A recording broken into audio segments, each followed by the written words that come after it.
Hello, and thank you for joining me today for a bonus interview with the Fall 2021 CTDO Magazine Spotlighted Executive.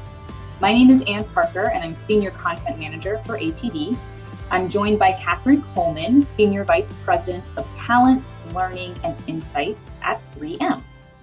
Kathryn was featured in the latest issue of CTDO Magazine, and I'm pleased to bring you some extra insights from her today as we dig deeper into the themes of her cover piece, An End-to-End View on Talent.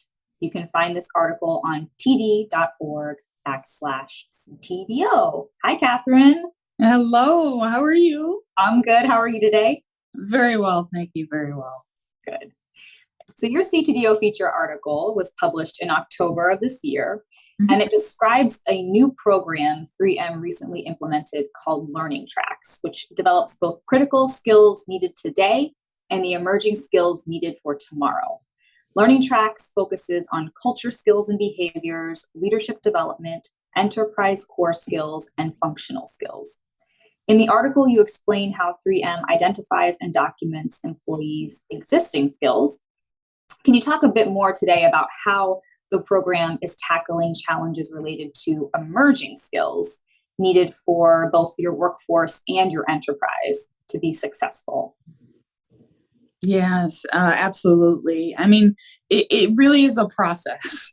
And what we know around, the diversification of our businesses and our operations require us to stay cutting edge from a skills development and upskilling standpoint. It also means that our skills are changing so very quickly.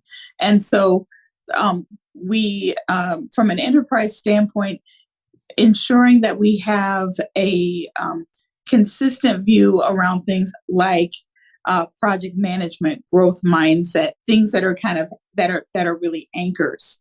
As we think about the emerging skills and capabilities we need, those really vary by business group, by function.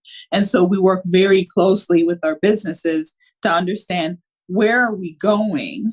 How is this tied to our strategic plan? How does that translate into our people? And then how do we get them the skills that they need? I think I mentioned the rotation for skills has really accelerated from what once was maybe 3 to 5 years, and now it's like maybe 1 to 3 years. So we also don't have a lot of time to upskill. So really leaning into those strategic plans, getting some foresight, getting some insight into what's coming, helps us to identify those emerging skills. And some are evergreen, like digital is not going away. So digital's not going away. And digital was here a while ago, right? Mm-hmm. So it's more, how are we bringing that life? How are we bringing that to life? And how are we enabling our workforce to demonstrate, proficiency within digital capabilities would be an example of that. So we have to stay very closely aligned with our businesses. Mm-hmm. I often wonder what, you mentioned the acceleration. So it used to be 3 to 5 years. Now it's 1 to 3. What's it going to be in, another couple of years, right? I know. Right. Exactly. To think about that. But I know, 3M, if there's any enterprise, innovation is kind of your middle name, right? That's what your culture is, really all about. And I think that's evident also with what you're doing with skills building, which is really cool. So I wanted to talk a little bit about the employee career journey at 3M also. I think it was super inspiring for me to read about that and how you work with employees kind of from throughout their life cycle, right? Providing moments that matter, promoting employee choice when it comes to where they work, and then prioritizing belonging and community as well.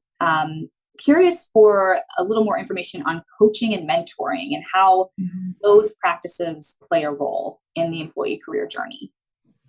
Yeah, absolutely. Thank you for that question, because coaching and mentoring is an integral part of our learning ecosystem as we think about how we move folks along a continuum, right, of learning and development. Of course, we have coaching embedded within a number of our leadership programs. We have different elements of coaching or mentoring that are inherent within what our expectations are as we think about our supervisor population. And we mentioned learning tracks. And one of the things that we are, from a mentoring standpoint and a coaching standpoint, is really enabling our supervisors and our managers to be better equipped as coaches, as mentors, because that employee experience, it starts within one's work group. And then it kind of cascades out.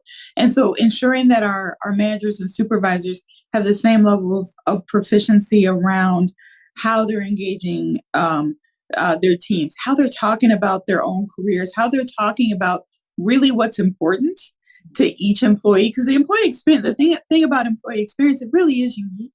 Yeah. And so everybody needs something a little different. And so as leaders, as people leaders, we have to understand what are those needs. From a learning standpoint, we have to help equip our managers and supervisors with how to go about that.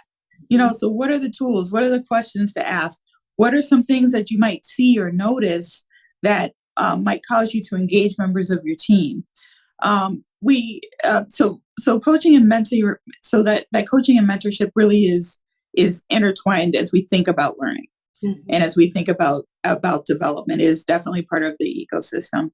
And 3M has had a long history, also, I should say, with facilitating mentoring informally, formally, and that tradition really continues.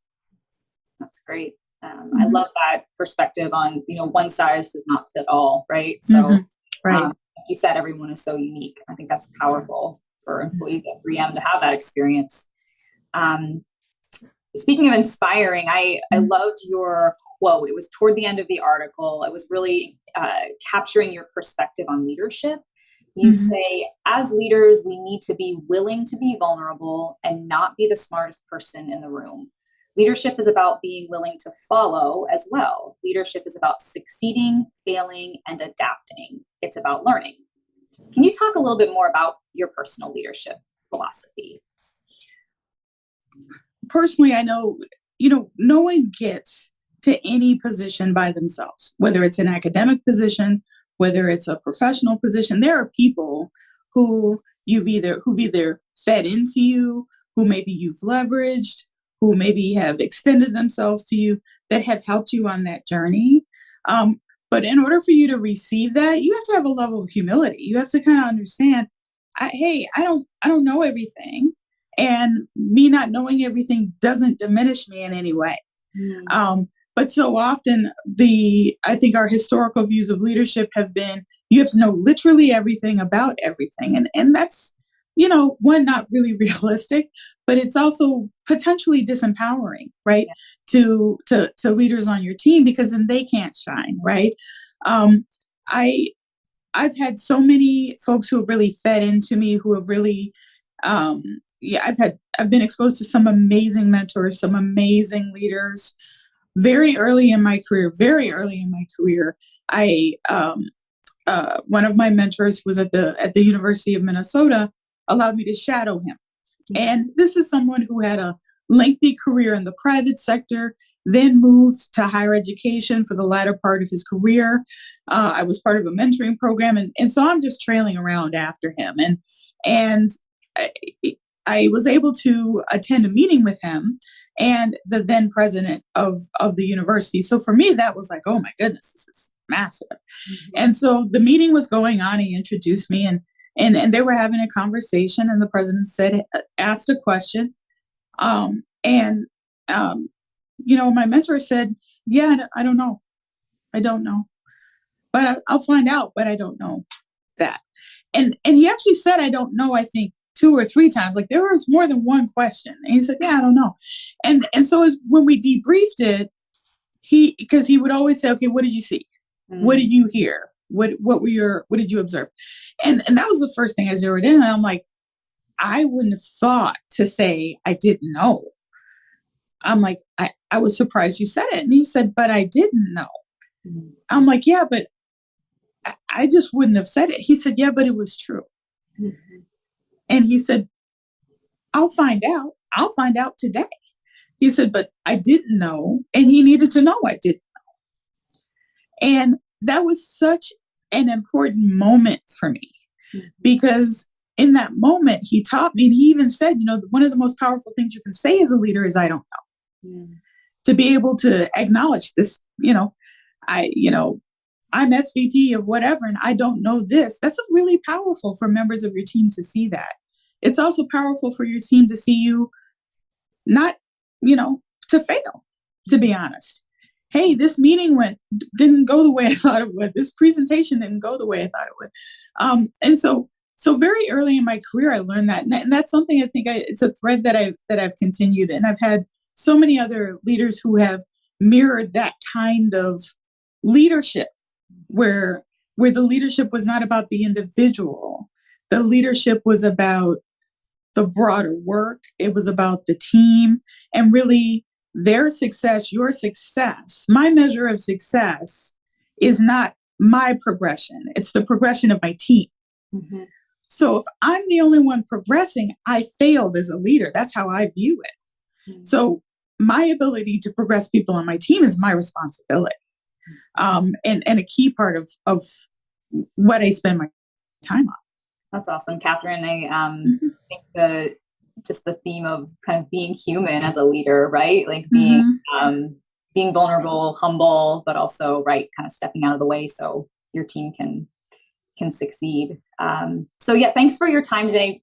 One question to kind of end us with. I'd love to learn more about what's next for your team at 3M. So what are some maybe big priorities you're focused on as we end 2021 or looking ahead to 2022? Yeah, we have a number of really key initiatives that we're driving. We're centered on the employee experience. So literally everything we do is about what are we doing to provide a connected and seamless employee experience.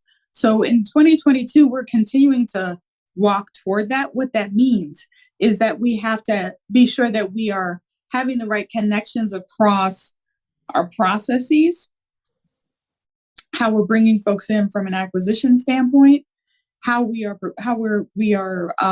shepherding folks through from a learning standpoint. So those connections and handoffs, and I call them handoffs and handshakes, we have to get really, really clear on that, and that's something we continue to step into. Our learning ecosystem, which was a large focus of the article, we're continuing to step into that. But I have got to say, I couldn't be just amazed at everything that the team has accomplished this year.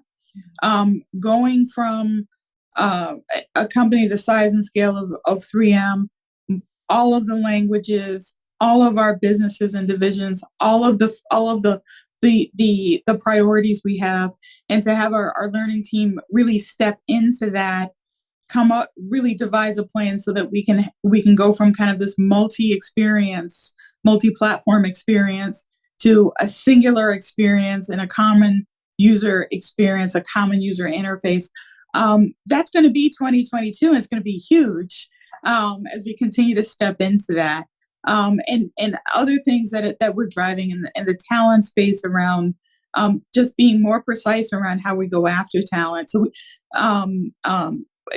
we have a really aggressive agenda in 2022, but I am just so thrilled to work with amazing colleagues, amazing professionals, and we're going to get there. Like as a team, we're going to get there. We rise and we fall together. And so we have an aggressive agenda, but we're definitely going to meet that challenge. So our learning ecosystem, standing that up, getting that technology in place, and then continuing to progress in areas of talent planning, interconnectedness, ensuring that we have a consistent employee experience. Those are really our priorities as we look toward 2022. Well, Kathryn, thank you so much. It was a pleasure talking to you and just gaining additional insights. For folks watching, check out Kathryn's feature article on www.td.org/CTDL. So thanks again. Thank you. Thanks for the opportunity. Take care.